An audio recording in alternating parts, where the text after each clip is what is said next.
Hi friends, welcome to Shri digital learning. Friends, ಇವತ್ತು MS ವರ್ಡ್ನಲ್ಲಿ paragraph ಹೇಗೆ ಮಾಡೋದು, ಅಲೈನ್ ಮಾಡ್ಕೊಳ್ಳೋದು ನೋಡೋಣ ಬನ್ನಿ. ಸೊ ಈಗ MS ವರ್ಡ್ ಓಪನ್ ಮಾಡ್ತಾ ಇದ್ದೀನಿ. ಸೊ ಇಲ್ಲಿ ನಿಮಗೊಂದು ಪ್ಯಾರಾಗ್ರಾಫ್ ನಾವು ಹಳೆಯ ಫೈಲ್ನೇ ಓಪನ್ ಮಾಡ್ಕೊಂಡಿದ್ದೀನಿ. ಇಲ್ಲಿ ಫಸ್ಟು ಹೆಡ್ಡಿಂಗಿಂದ ಶುರು ಮಾಡೋಣ. ಸೊ ಇಲ್ಲಿ ಕ್ಲಿಪ್ ಬೋರ್ಡ್ ಆ್ಯಂಡ್ ಎಡಿಟಿಂಗ್ ಅಂತಿದೆಯಲ್ಲ, ಇದು ಸೆಲೆಕ್ಟ್ ಮಾಡ್ಕೋತಾ ಇದ್ದೀನಿ. ಇದು ನನಗೆ ಲೆಫ್ಟ್ ಸೈಡ್ ಬೇಕಾ, ಸೆಂಟರ್ ಬೇಕಾ, ರೈಟ್ ಸೈಡ್ ಬೇಕಾ ಅನ್ನೋದನ್ನ ಅಲೈನ್ ಮಾಡ್ಕೋಬೇಕಾಗುತ್ತೆ. ಸೊ ಇದು ನಮ್ಮದು ಲೆಫ್ಟ್ ಸೈಡಲ್ಲೇ ಅಲೈನ್ ಆಗಿದೆ. ಸೊ ಈಗ ನಾನು ಸೆಂಟರ್ಗೆ ಬೇಕು ಅಂತಿದ್ರೆ ಕಂಟ್ರೋಲ್ ಪ್ರೆಸ್ ಮಾಡಿಕೊಂಡು ಪ್ರೆಸ್ ಮಾಡಿದ್ರೆ ಸೆಂಟರ್ ಅಲೈನ್ ಆಗುತ್ತೆ. ಹಾಗೆ ಕಂಟ್ರೋಲ್ ಪ್ರೆಸ್ ಮಾಡ್ಕೊಂಡು ಪ್ರೆಸ್ ಮಾಡಿದ್ರೆ ರೈಟ್ ಸೈಡಿಗೆ ಬರುತ್ತೆ. ಹಾಗೆ ಕಂಟ್ರೋಲ್ ಪ್ರೆಸ್ ಮಾಡ್ಕೊಂಡು ಲೆಫ್ಟ್ ಸೈಡ್ ಮಾಡಿದ್ರೆ ಲೆಫ್ಟ್ ಅಲೈನ್ ಆಗುತ್ತೆ. ಸೊ ಇದು left, centre and right alignment ಅಂತ ಹೇಳ್ತೀವಿ. ಹಾಗೆ ಅದರ ಪಕ್ಕ ನೋಡಿ, ಲೆಫ್ಟು, ಸೆಂಟರು, ರೈಟ್, ನಿಮ್ಗೆ ಯಾವ ಕಡೆ ಬೇಕೋ ಆ ಕಡೆ ನೀವು ಇಟ್ಕೋಬೋದು. ನಾನೀಗ ಸೆಂಟ್ರಲ್ಲಿ ಇಟ್ಟಿದ್ದೀನಿ. ನೆಕ್ಸ್ಟ್ ಬಂದು ಜಸ್ಟಿಫೈ ಅಂತ ಹೇಳ್ತೀನಿ. ಈ ಜಸ್ಟಿಫೈ ಮಾಡಬೇಕು ಅಂತಿದ್ರೆ ನಾವೊಂದು ಈ 2-3 ಪ್ಯಾರಾಗ್ರಾಫ್ ಇದೆಯಲ್ಲ, ಇದನ್ನ ಸೆಲೆಕ್ಟ್ ಮಾಡ್ಕೋತೀನಿ. ಝೂಮ್ ಕಡಿಮೆ ಮಾಡ್ತೀನಿ ನಿಮ್ಗೆ ಕಾಣಲಿ ಅನ್ನೋ ಉದ್ದೇಶಕ್ಕೆ.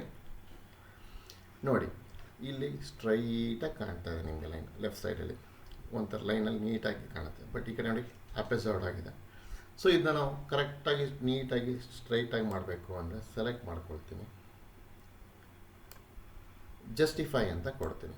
ನೋಡಿ ಡಿಫ್ರೆನ್ಸ್ ಗೊತ್ತಾಗುತ್ತಾ? ಸೊ ಇದು ಜಸ್ಟಿಫಿಕೇಷನ್ ಅಂತ ಹೇಳ್ತೀವಿ. ಜಸ್ಟಿಫೈ ಮಾಡ್ಕೊಳ್ಳಿ ಅಂತ. ಜಸ್ಟಿಫೈ ಮಾಡಿದ್ರೆ ನೀಟಾಗಿ ಕಾಣುತ್ತೆ. ನಿಮ್ಮ ಪ್ಯಾರಾಗ್ರಾಫ್ ಆಗ್ಬೋದು, ನಿಮ್ಮ ಡಾಕ್ಯುಮೆಂಟರಿ ಎಲ್ಲೇ ಇದ್ದರೂ ಜಸ್ಟಿಫೈ ಮಾಡಿಕೊಂಡ್ರೆ ನೀಟಾಗಿ ಕಾಣುತ್ತೆ.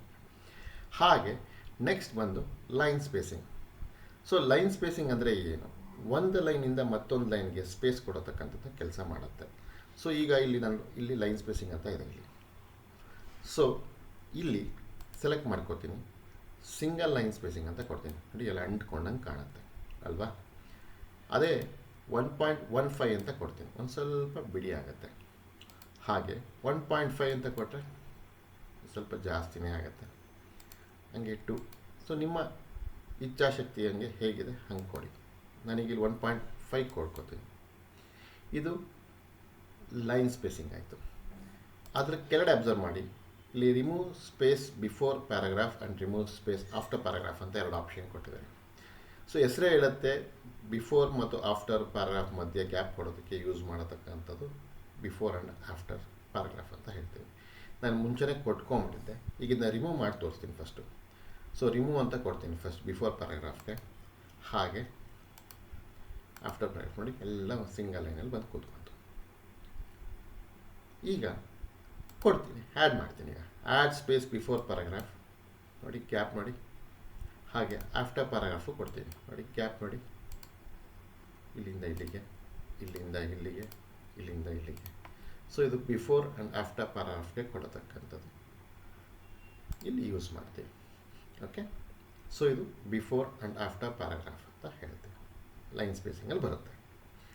ನೆಕ್ಸ್ಟ್ ಬಂದು ಇಂಟೆಂಟ್ ಅಂತ ಹೇಳ್ತೀವಿ. ಇಂಟೆಂಟ್ ಅಂದರೆ ಏನು?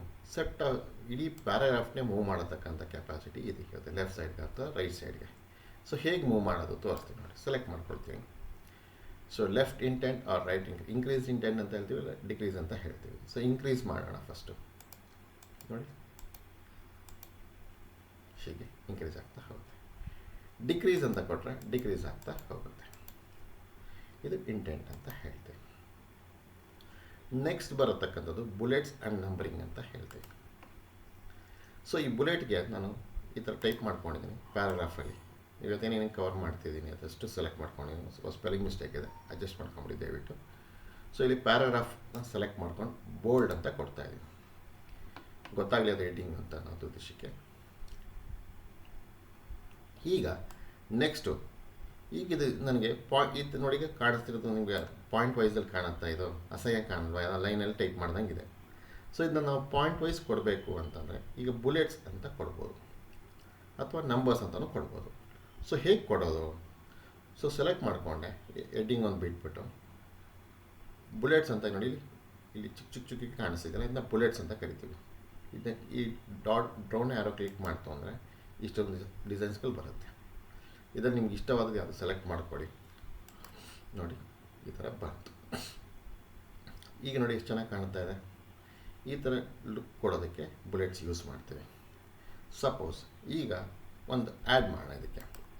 ಈಗ ಇಲ್ಲಿ ಸೆಂಟರ್ ಅಲೈನ್ಮೆಂಟ್ ಅಂತಿದೆ. ಆ ಸೆಂಟ್ರಲ್ ಅಲೈನ್ಮೆಂಟ್ನಲ್ಲಿ ಒಂದು ಸಬ್ ಟಾಪಿಕ್ ಅಂತ ಬರುತ್ತೆ ಅಂತ ಅನ್ಕೋಣ. ಈಗ ಇದು ಎಂಟರ್ ಕೊಡ್ತಿದ್ದಂಗೆ ಅದು ಬುಲೆಟಾಗಿ ಬಂದ್ಬಿಡುತ್ತೆ.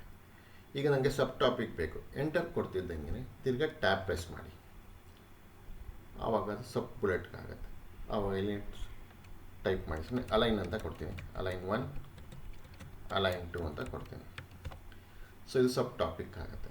ತಿರ್ಗಾ ಎಂಟ್ರಿ ಕೊಡ್ತೀನಿ, ಆವಾಗ ಸಬ್ ಟಾಪಿಕಲ್ಲೇ ಇರುತ್ತೆ. ಮೇನ್ ಟಾಪಿಕ್ಕಿಗೆ ಹೋಗಬೇಕು. ಸೊ ಮೇನ್ ಟಾಪಿಕ್ಕಿಗೆ ಹೋಗಬೇಕು ಅಂದರೆ ಶಿಫ್ಟು ಟ್ಯಾಬ್ ಪ್ರೆಸ್ ಮಾಡ್ತೀನಿ. ನೋಡಿ ಆವಾಗ ಮೇನ್ ಟಾಪಿಕ್ಕಿಗೆ ಹಿಂದೋಗುತ್ತೆ. ಸೊ ಈ ಥರದಕ್ಕೆ ಶಿಫ್ಟು ಟ್ಯಾಬ್ ಅಂತ ಕೊಟ್ಕೊಂಡು ಮಾಡ್ಕೋತೀವಿ. ಸೊ ಇದು ಬುಲೆಟ್ಸ್ ಅಂತ ಹೇಳ್ತೀವಿ. ಓಕೆ, ಈಗ ಇದನ್ನೇ ನಾನು ಇದೇ ಎಕ್ಸಾಂಪಲ್ನ ನಾನು ನಂಬರ್ಸ್ಗೂ ಮಾಡ್ತೀನಿ. ಈಗ ಇದನ್ನು ಸೆಲೆಕ್ಟ್ ಮಾಡ್ಕೊಂಡು ನನ್ ಅಂತ ಕೊಟ್ಕೋತೀನಿ ಫಸ್ಟು.